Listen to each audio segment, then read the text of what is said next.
प्रिय छात्रों, बेहतरीन तैयारी के लिए फ़िज़िक्स की हमारे इस चैनल से जुड़े। हमारे चैनल का नाम है नकुल सर क्लासेस और इस चैनल को आज ही सब्सक्राइब कर रहे हैं सबसे पहले। और हमारी पहले अगर विद्युत धारिता की अगर वीडियो देखनी हो तो पिछले वीडियो देख सकते हो हमारे चैनल में जाके। तो आज हम करते हैं स्टार्ट विलगतीय गोलीय चालक की धारिता। तो एक गोलीय चालक है जिसकी हमें गोलीय धारिता यानी कि गोलीय धारिता ज्ञात करनी है। तो एक गोलीय चालक है तो उसकी धारिता हमें ज्ञात करनी है। तो विलगतीय गोलीय चालक की धारिता मोस्ट इम्पोर्टेंट, कई बार बोर्ड में पूछा गया है। तो क्या है, ये हमारा एक गोला है। सपोज ये गोला हो गया, इसकी धारिता हमें ज्ञात करनी है। इसका एक पॉइंट केंद्र मान लिया ओ। अब इस केंद्र से हमने ये दिखाया कि चारों तरफ अगर बात करें केंद्र से, इस पर एक केंद्र पर और पॉजिटिव क्यू आवेश रखा है, यानी कि इसके चारों तरफ प्रत्येक सरफेस पर क्या होगा, आवेश एक समान रूप से वितरित रहता है, जिसके कारण केंद्र पर एक क्या पड़ता है, विभव पड़ता है। और इस विभव के कारण हमें विद्युत धारिता ज्ञात करनी है। किसकी? चालक की धारिता। ठीक है, तो बात करते हैं इसके कि यह आर त्रिज्या का गोलीय चालक है। कितने त्रिज्या का? आर त्रिज्या का एक गोलीय चालक है, जिस पर कौन सा आवेश है? क्यू आवेश है। इसे क्यू आवेश प्रदान किया गया है, जो गोले की सतह पर एक समान रूप से फैला हुआ है। ठीक है, आगे आवेश के कारण गोले की सतह पर विभव। अब जब चारों तरफ ये आवेश एक समान रूप से फैला हुआ है तो इस आवेश के कारण उसके केंद्र ओ पर कितना विभव होगा? तो विभव एक समान होगा। तो विभव कितना होगा? V बराबर 1/4πε0 Q/R। तो इक्वेशन नंबर क्या हो गई? फर्स्ट।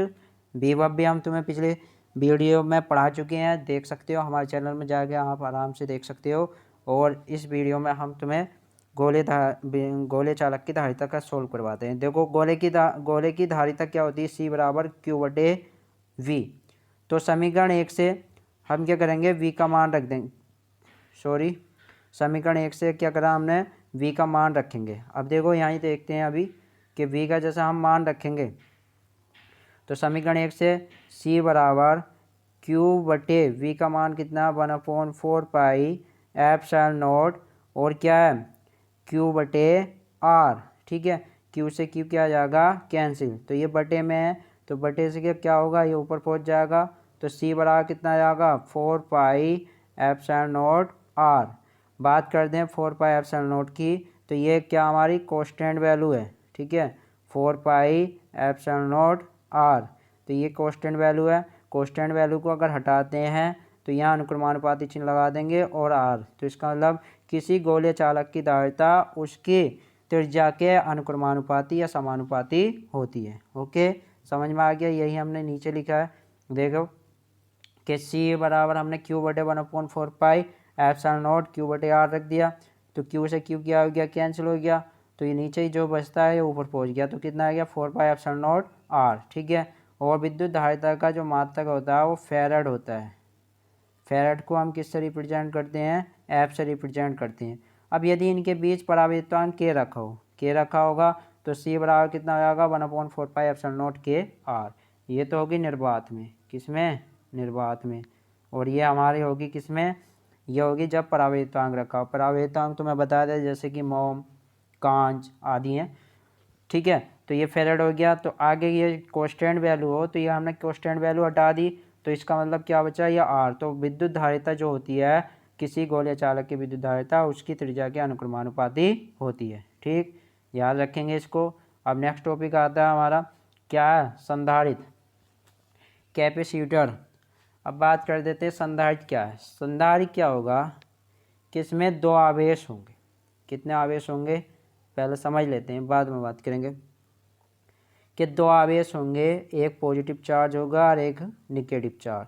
तो इसका मतलब हमें इससे ये पता चलता है कि संधारित्र दो विपरीत आवेशों का समायोजन है। ओके, कितना? दो विपरीत आवेशों का समायोजन है। ओके, फिर आगे बात करते हैं कि इनके मध्य दूरी होगी कुछ। तो दो विपरीत आवेशों के मध्य, ठीक है, अब इन्हें प्लेट नाम दे दिया। क्या नाम दे दिया? प्लेट। इन्हें कब तक आवेशित किया जा सकता है? आवेशित कब तक किया जा सकता है? जब तक इसका नियत विभव पूर्ण नहीं हो जाता। ठीक है, तो विभव जब तक पूर्ण नहीं होता यानी नियत नहीं होता तब तक इसे आवेशित किया जाता है। और जब संधारित्र की प्लेटों के बीच अगर विभव नियत हो जाता है तो उसे फिर आवेश करने पर वो है आवेशित नहीं होती। तो इसका मतलब निश्चित विभव तक ही किसी संधारित्र को आवेशित किया जा सकता है। तो संधारित्र की बात कर लेते हैं। संधारित्र विपरीत आवेशों के चालकों का एक ऐसा युग्म है जिस पर आवेश की पर्याप्त मात्रा संचित की जा सकती है। ठीक है, मैंने बता दिया कि उस पर केवल पर्याप्त मात्रा ही आवेशित की जा सकती है। जैसे कि विभव की बात कर लें अगर संधारित्र की, जैसे कि एक बैटरी की 2 प्लेटें होती हैं, अगर उसे तुम चार्जिंग पर लगा दो तो चार्जिंग पर जब तक वह आवेशित होती रहेगी जब तक कि उसका विभव कांस्टेंट यानी कि पूर्ण नहीं होता।